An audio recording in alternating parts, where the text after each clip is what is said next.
Welcome back. I've got Chris Roebuck on the line. Chris, how are you?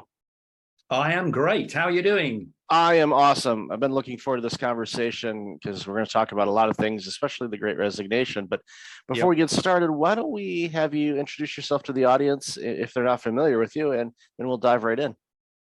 Well, thank you to everybody for sparing some time to come and have a listen to some of my thoughts. Yep, I'm Chris Roebuck.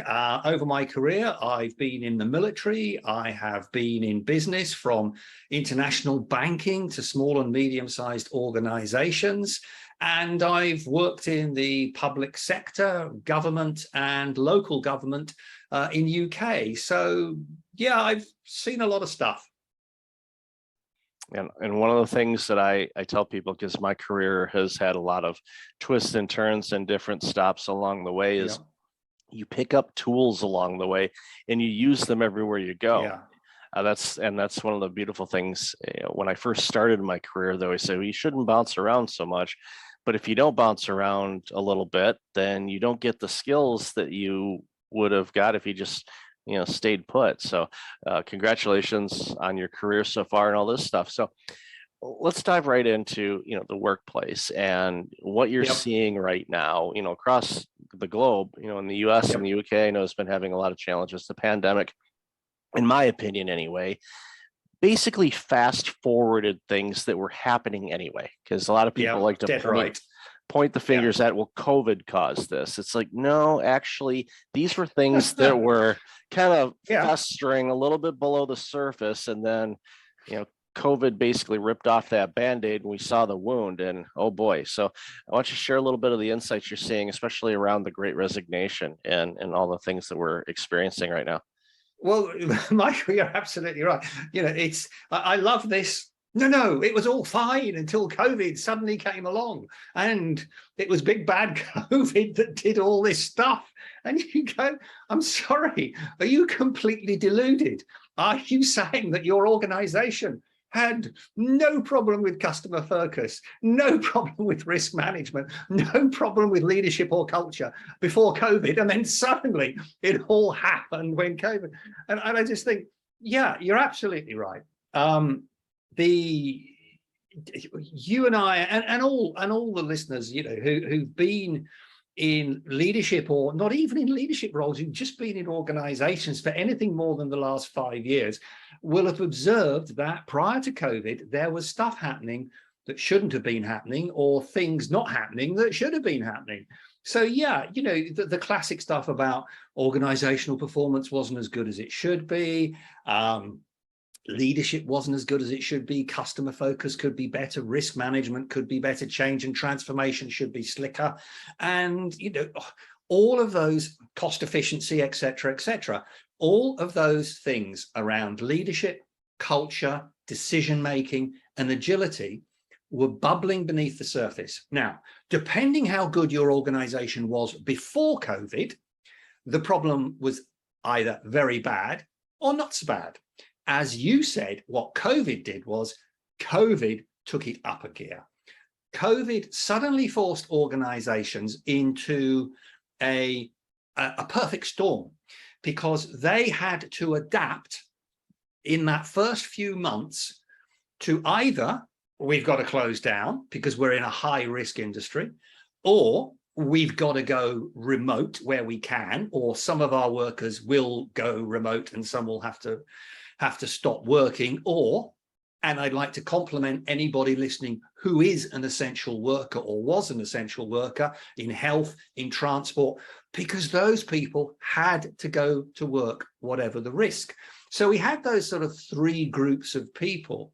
And what is really, really interesting is that at the beginning of COVID, everybody sort of pulled together. There was this heroic, we've got to work together. But then as what we all thought was going to be a sprint became a marathon, the cracks began to show. And so obviously the people that weren't able to work were out.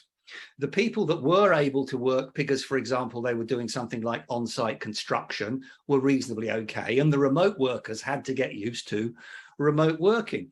But what I think was one of the most interesting comments I had during that period was that somebody said to me, what COVID did was it showed me who the leaders really were in our organization. And that pretty much summed it up, because the level of pressure that leaders were subjected to trying to reorganize around COVID distinguished those who could do the job and inspire their people. And that was, and I had the same observation where I saw the organizations that were really thriving and actually having, and a lot of people, and I've talked to leaders and they felt somewhat guilty about this. And I told them, I said, I understand where you're coming from. You shouldn't feel guilty about success, but I understand why you're feeling this way. But they felt a bit guilty that their business was growing and booming during a pandemic. It's like, well, you're providing a service or goods or products that people need. You should celebrate that. Yes, I know in the grand scheme of people dying and all the other things going on in the world, I understand why you're feeling a little guilt, but keep that in check. But yeah, I agree. The organizations that had the strong leadership that were able to pivot, be agile, all the keywords, those are the ones that were able to adapt. And the ones that I encountered that were doing really, really well, they just streamlined everything. They said, okay, we need to throw out every red tape dispenser we have in this office, get rid of it. We're going to start from, what do we need to do right now? What do our customers need from us right now? We're going to do that. And then we'll adjust as we go. Little did we know we had to adjust for a few years. A lot of people are thinking, okay, like they said in the States, 2 weeks to flatten the curve. That was the longest 2 weeks of my life. And that's why I made the comment. We all thought it was going to be a sprint, and it turned out to be a marathon. But your comment about flexibility and agility, I think one of the key things that made the difference was the willingness of senior leaders to cascade decision making to the lowest practical level. Now, I'm an ex-military guy, and that's what the military has to do to make things happen quickly and respond quickly. But my experience and your experience as well in many organizations, particularly larger organizations, is that there is a tendency for leaders to try and retain decision making at their level and not cascade it, or indeed not delegate.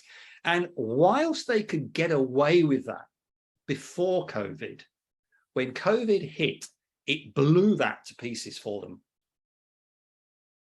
The organization that I was assisting during the pandemic, they were in basically a housing organization that provided affordable housing, and you had maintenance people going into the properties to work on them. You had housing workers that would go in and engage with the low-income residents and make sure they had everything they need. Well, for safety purposes, we had to scale that back. So immediately, we got to text message or email our tenants. We got to figure out if they have phones that can do that, or email, and cut way back on that and reshifted the work priorities to make sure that external outside work would be done first, and took all the necessary precautions. But before we did that, we said, what makes sense? Let's have a conversation. It's like, here we are, what makes sense? And we just opened it up, and we let people throw out some ideas, and we implemented many of them because they made sense, because they were the ones in the trenches. So are you comfortable with this? And that was the other question, is we asked, okay, we're going to do this. That's a question you don't hear often from management or leadership. Are you comfortable with this? And have a safe environment where they can say, yes, I am, or hell no, I'm not. And if they're not, okay, why not? And then address it and sort through it, because everyone's like, I'm afraid to speak up. It's like the story of Mullally when he was leading Ford Motor Company. It took him forever to get the truth out of the workers, because they were losing money hand over fist, and all the reports he was getting every week was, hey, we're doing awesome. It's like, what? Where? Not, it's like this, not this company. So finally someone, they put in a truthful report and saw a sea of red, and he celebrated. And then the next week they all showed up with the red, and they realized, okay, now we know what's going on here. Let's work together and fix this. And that's it. Just having a safe environment, I think, goes a long way as well. But you're going back to your point about common sense. You see that? That's really interesting in that, from my perspective, what had to happen in COVID was common sense. And as you remarked about leadership, particularly in organizations, they have a tendency to do what they've always done. And COVID forced people to take a step back and say, is this common sense? Does this actually make sense, bearing in mind what we've got to do?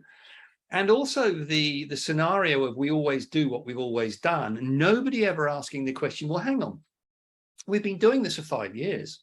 The world has changed in the last 5 years. Are we still doing it the right way? And that fundamental question about, do you feel safe? I mean, what concerns me about what I've seen in terms of leadership, and this links to the Great Resignation as well, is that there are a group of leaders, and these are more likely to be in large organizations than small enterprises, because small enterprises, as you and anyone who's listening who's in a small enterprise knows, you know, everybody's responsible for delivering success. So everybody gets into how can we make it better. But in the larger organization, it's not my job scenario comes in. And I think the issue is that there are some people in large organizations who have this slightly strange idea that now COVID is easing off, we are going back to the world before COVID. And I'm just wondering, you know, what planet are these people on? Because it's a complete disconnect in terms of their personal experience and their business perspective. And I would say to all your listeners, I don't think there is anybody out there who has not changed their perspectives of life as a result of COVID. I mean, I don't call it the Great Resignation. I call it the Great Reprioritization, because what's happened is that people have decided that life is short, life is precious. You know, I'm not going to put up with this anymore. And the data on, for example, employee engagement was going up for 10 years prior to COVID, but it actually went down in the States, in UK and other places post-COVID. Now, you can look at this in two ways. You can say, okay, so if we make the judgment that employee engagement going down means that people are less happy with their leaders because their leaders aren't performing as well. So the only two reasons for that judgment is that either the leaders actually suddenly got worse, or people raised their benchmark of what they expected from their leaders. Because I've also called it not the Great Resignation, it's the I'm not going back because I'm not putting up with that anymore. And because that's not a resignation, that's I'm not even going back. And also the if I do go back, I want to be treated with respect. And the stats are, you know, the UK stats are turnover increased by 40%. And actually, when we're talking about employee engagement, you know, the average employee engagement levels, as you know, but listeners might not, are at the moment appalling. You know, under 25% engaged. Now, you think that's bad, but then you sort of think to yourself, but what are the other figures?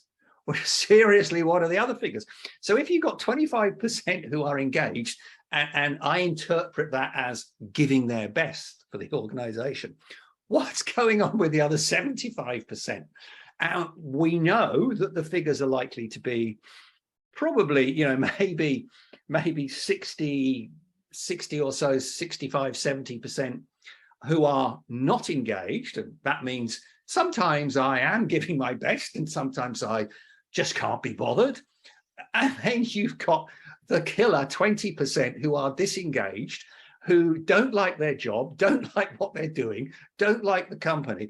And the stats I've seen suggest that for every single disengaged person on the team, you have to have 4 people who are not engaged, but 4 people who are fully engaged. So if you have 20% who are disengaged, you can do the math. It means you need to have 80% engaged. But, you know, people are saying, oh, well, that's, you know, that's about as good as you can get. Maybe you could get to 40, 50%. That is total garbage. You know, you probably know him. I did a podcast interview with him.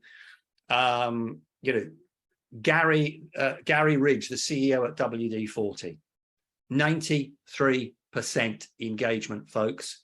If Gary can do it, you can. Yeah, Gary does an amazing job there and has for a long time. And you were mentioning the 100% engagement and all that stuff, and it reminded me of a comedy image that I've seen from time to time. Says, I give 100% at work, 12% on Monday, 15% on Tuesday, but there's more truth to that than not. And again, what happens is it creates this workplace culture problem as well, because for those employees that are driven, giving, they have, they agree with the mission of the organization, whatever it is, and they buy in and they believe in it and they want to create great products and services. When their teammates aren't, it creates a dynamic where there's frustration, irritation, it creates silos, it creates all of these dynamics where that top performing employee, one could say, you know what, why do I bother? And all of a sudden their performance checks out, or they literally check out. Okay, you know what, this environment is toxic, I'm going to leave. All of a sudden, organization just lost an amazing key person. And it's because the managers are busy doing other things than working with their team to figure out what's going on. You see, the research is interesting about why people actually left. Excuse me. And the reason employees say they left is things like, I'm not valued by the organization. I'm not valued by my boss. The boss doesn't care about me. The fact that I don't see any future in terms of where I'm going in this organization. It's because I'm just overloaded with work. And it's interesting that the employer's reason why they think people left are different. Because, they left because they were ill. They left because they got poached. They left because they found a better job. And all the reasons that employers give for people leaving have, of course, got nothing to do with any fault attaching to the employer. And you think, I'm sorry, have you not heard of exit interviews? Where you just go, I just sometimes think that there's a group of senior management, and outside the organization, there's a set of boxes.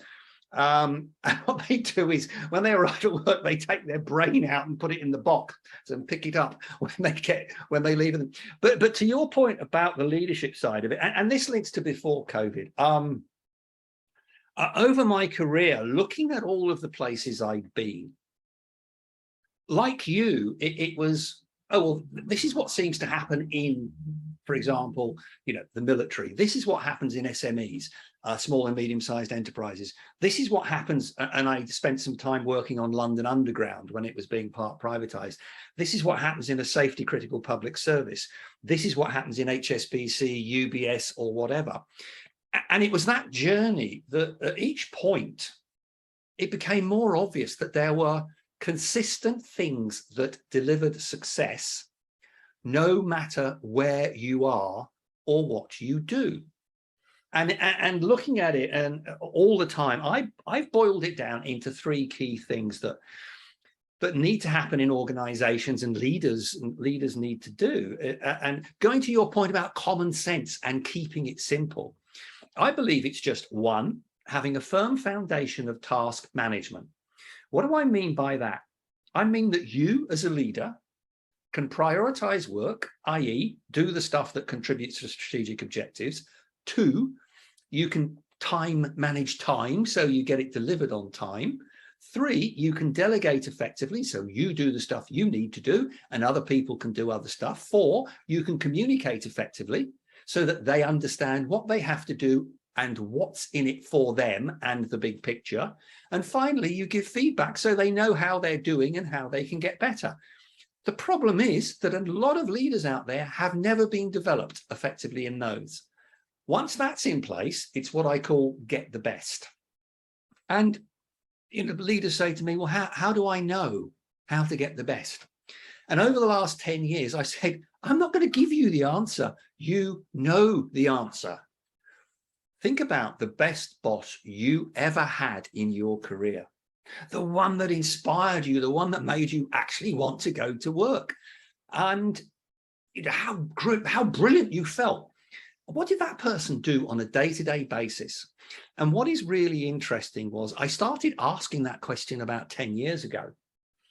And I said to an audience, you give me your answer. So they gave me a list of about 10 things. And I flip charted it. And I thought, oh, that was an interesting question. That was an interesting answer. So I'll do it next time. And I did it next time and next time and next time. And then I went over to Beijing and I did it with 70 top leaders of the Chinese space program. You know what? It was the same list. And I've done that every single time I've spoken to a group of leaders anywhere in the world, every single sector you could imagine, every culture you could imagine. And that list is always the same 10 to 12 things, because it's what makes us as humans want to give our best for that person. Trust, integrity, ask me for my ideas, understood I made genuine mistakes, develop my career, honest and transparent, knew me well enough so that when I needed support, they knew I needed support.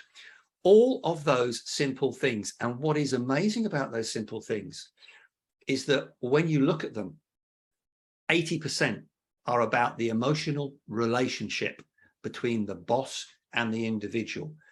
They showed they cared about me, which is exactly the same reason that people were giving for leaving, because they weren't getting that.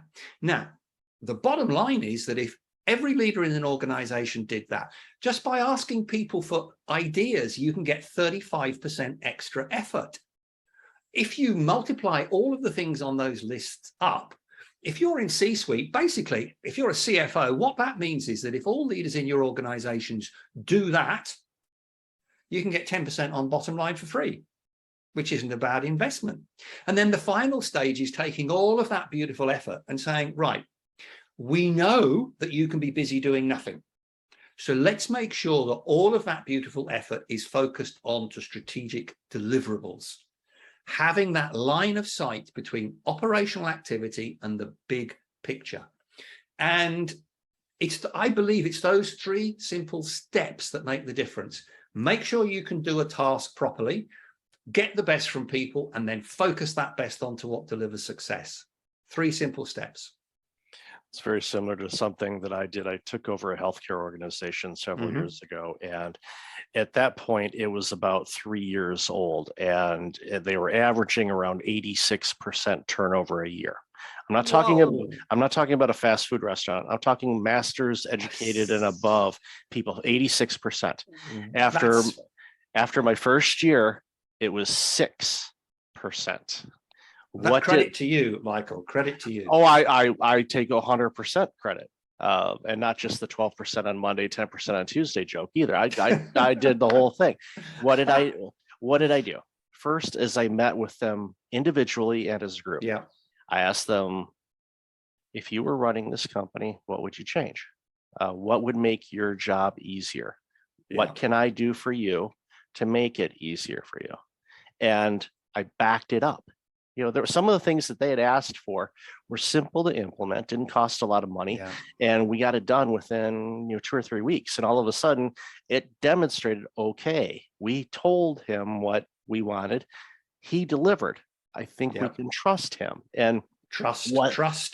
Yeah, what that did as well is it improved our standing as a clinic in the community. It was government funded because it was based in Canada. So sure, the Ontario government, our performance improved. We started getting more funding. We were getting funding for more doctors, increased staff, because we were hitting and exceeding program targets. Why? Because people were engaged. Why? Because we were listening and taking care of them. Oh, my father is sick. He's overseas. Go. But I don't have enough vacation time. Go. We'll sort it out later. Go. Family first. And the name of the clinic had Family Health Team. And I told people, it's like, family comes before the health team. We're the health team. Your family comes first. Period. Full stop. And they knew that. And Mm. you know, they I don't want to say they took advantage of it, but when they needed to do it, they did it. And it was one of my proudest moments of my career was So it doing should that be. turnover, because Yeah. I saw the mess and I'm like, I know how to fix this. And the board, you know, was probably going, how is he going to fix this? The others haven't been able to. I did. And, you know, I did. But the beauty is that, Michael, what you did is what any best boss would do, and it's common sense. It's about, I find it really strange that a lot of leaders don't understand the simple concept of putting yourself in the shoes of the person that you're talking to. That's basic psychology, for heaven's sake. And I part of my career before COVID, I did a 6-month part-time neuroscience course because I wanted to understand why. I knew this stuff worked, but I wanted to understand why this stuff worked. And what I discovered on that course was very much, and to all your listeners, the things that we talked about, and you mentioned, Michael, about asking people what they think, making sure they're okay, show you care, build trust, transparency, act with integrity, lead by example. All of that stuff, interestingly, the emotional power behind it works through psychology in terms of reciprocation. If I'm nice to you, you're likely to be nice to me, which is powered by the neuroscience, which is hardwired into what's going on up here. And that is the part I find interesting, that if you respond positively to another human being as a leader, and it's not only as a leader, it's family, friends, somebody on the street, that we are hardwired up here to respond positively to a positive approach to us. It's the way the wiring works. It's a chemical reaction that actually we can't really control. It just happens. But equally, for the leader who doesn't think about what they're doing, who doesn't think about their people and does something stupid, if you're listening, you need to know that this works in reverse with adrenaline. And if you upset people, or you in any way instill any fear in them, you are going to trigger a 250,000-year-old defense mechanism. And if you think you have your change program you want to get done here versus 250,000 years of human evolution, I'm telling you, it's not your change program that's going to win. And that is, in closing, a great reminder for us all.